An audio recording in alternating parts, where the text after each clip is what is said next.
မြတ်စွာဘုရားရဲ့သာသနာတော်မှာတကယ်ကျင့်လိုက်နာကျင့်သုံးရမယ့်ကျင့်စဉ်တွေကိုပဲပြောဆိုသွားတာဖြစ်တယ်အဲ့တော့နံပါတ်1ကဘာလို့ဆိုရင်ဝိဇာနေယတက္ကံအထံအရေးကြီးဆုံးကနံပါတ်1ကဘာလို့ဆိုရင်ကိုလှုပ်တဲ့အလုပ်တစ်ခုဟာကိုယ့်အတွက်အကျိုးရှိသလားအကျိုးမရှိဘူးလားဆိုတာသိဖို့လိုတယ်ဒါအရေးကြီးဆုံးပဲဘာကြောင့်လို့ဆိုရင်တချို့ကကိုယ့်ကိုအကျိုးရှိတယ်ထင်ပြီးတော့လုပ်တကယ်အကျိုးမရှိဘူးအကျိုးမဲ့ဖြစ်ကုန်ဥပမာပဲထင်ရှားတာတခုပြောမယ်ဆိုရင်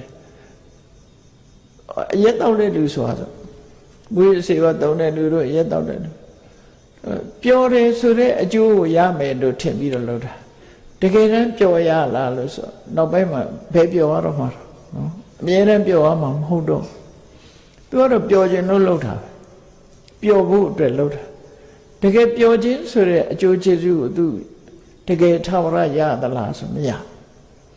ပြီးတော့ကိုယ့်အတွက်ရောတကယ်ကောင်းကျိုးချမ်းသာတွေကိုပေးနိုင်သလား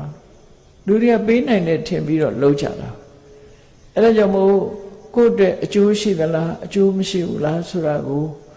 ကိုယ်ကိုယ်ပြပြသိရှိနားလည်အောင်ကြိုးစားရမယ်တဲ့နံပါတ်1ကကိုယ့်ဘဝကိုဘယ်အလုပ်ကဘဝမှာကောင်းကျိုးချမ်းသာရနိုင်တယ်ဘယ်အလုပ်ကကောင်းကျိုးချမ်းသာမရနိုင်ဘူးလဲဆိုတဲ့ဝိဇာနေယတက္ကံအထံ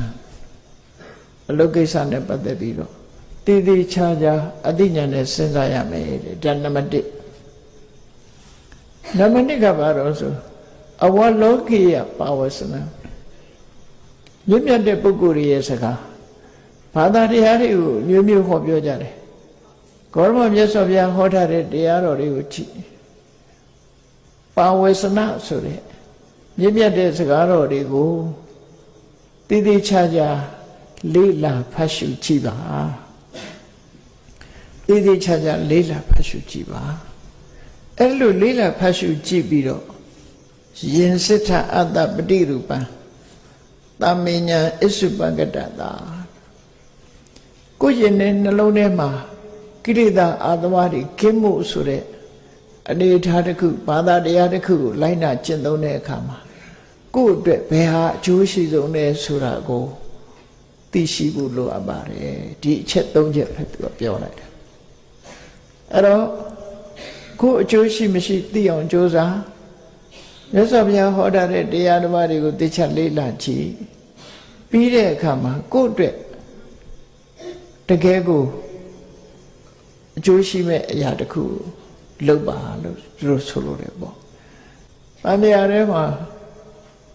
ကောင်းကျိုးချမ်းသာတွေကိုရရှိနိုင်တဲ့အလုပ်တွေလုပ်တော့မယ်ဆိုလို့ရှိရင်နံပါတ်1ကစပြောတယ်။အရေးကြီးဆုံးကဘာတော့ဆိုရင်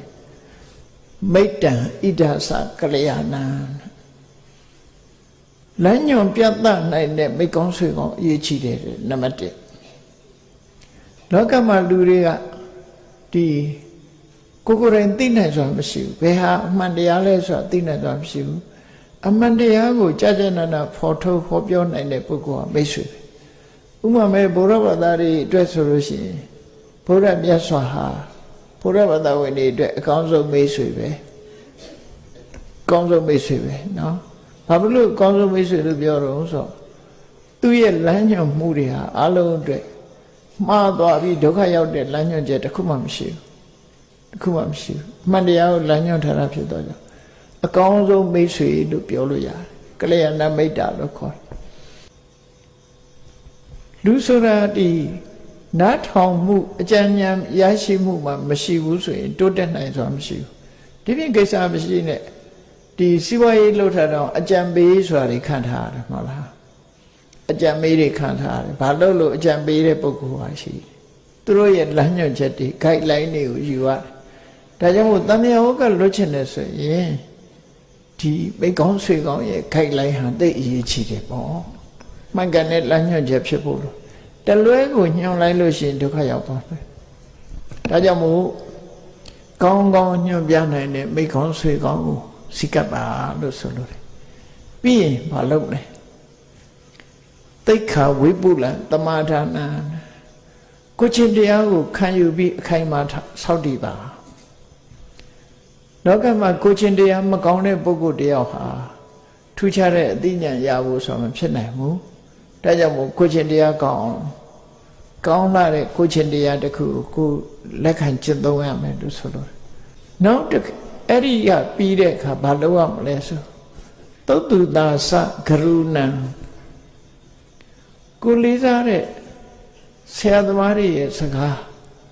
ကိုလေးစားယူတည်တဲ့ပုဂ္ဂိုလ်ရဲ့စကားတွေကိုဘာပဲပြောနာကြားလို့တဲ့စိတ်ရှိတယ်ဥပမာတရားနာလို့တဲ့စိတ်ရှိတယ်သိကျင်တဲ့စိတ်တွေရှိတယ်စာပေဖတ်ရှုတယ်လေးလာတယ်ဒီသဘောတွေကိုပြောတာနော်သုတ္တုတာဆိုတာဘာကိုပြောတာတော့ဆိုနားထောင်လို့တဲ့ဆန္ဒအဲ့ဒီအချက်ဟာဧတံသမဏတ္တပฏิရူပံကိရိတာငြိမ်းအောင်ကျင့်တဲ့မြင်ကိုရောက်သွားပြီ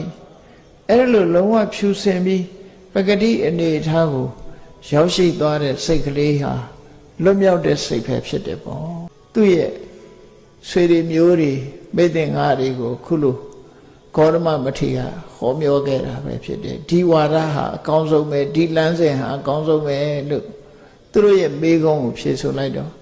အလုံးဟာအမှန်တရားကိုသိရှိပြီးတဲ့နောက်မှာမြတ်ဗုဒ္ဓဟောကြားတဲ့ကျင့်စဉ်အတိုင်းလိုက်နာကျင့်သုံးမှုစိတ်အားတွေထက်ပြီးကျင့်ကြံကြိုးကိုအထောက်ကြတယ်